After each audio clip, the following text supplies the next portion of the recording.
সংসদে শীতকালীন অধিবেশনে আম্বেদকর সম্পর্কে কুমন্তব্য করার প্রতিবাদে সাবরুম শহরে মিছিল ও পথসভা সংগঠিত করা হয়। 30শে ডিসেম্বর বেলা 11:30 ঘটিকায় সাবরুম বাজারে মিছিল ও পথসভা সংগঠিত করা হয়। সংসদে শীতকালীন অধিবেশনে সংবিধান প্রণেতা আম্বেদকর সম্পর্কে কুমন্তব্য করেন দেশের স্বরাষ্ট্রমন্ত্রী।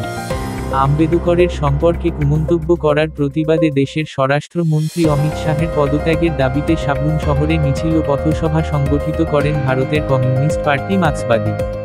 সাবরুম শহরে মিছিল সংগঠিত করে সিআইটিইউ সাবরুম মহকুমা অফিসের সামনে পথসভা সংগঠিত করেন।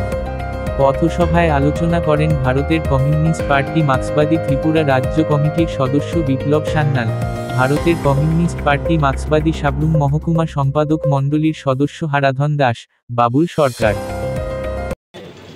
বন্ধুগণ, আপনারা ইতিমধ্যেই জেনেছেন যে সাম্প্রতিককালে অর্থাৎ সংসদের শীতকালীন অধিবেশনে রাজ্যসভাতে সংবিধানের উপর আলোচনা করতে গিয়ে আমাদের দেশের স্বরাষ্ট্রমন্ত্রী সেখানে সংবিধান প্রণেতা, ভারতবর্ষের স্বাধীনতার পর এই সংবিধান রচনা করার ক্ষেত্রে তিনি সবচেয়ে গুরুত্বপূর্ণ ভূমিকা গ্রহণ করেছিলেন, সেই ডক্টর বি.আর. আম্বেদকর সম্পর্কে রাজ্যসভায় কুরুচিকর মন্তব্য করার প্রতিবাদে আজকে আমরা ভারতের কমিউনিস্ট পার্টি মার্ক্সবাদের পক্ষ থেকে সাবরুম শহরে বিক্ষোভ মিছিল সংগঠিত করি এবং বিক্ষোভ মিছিলের পর পথসভায় মিলিত হয়েছি।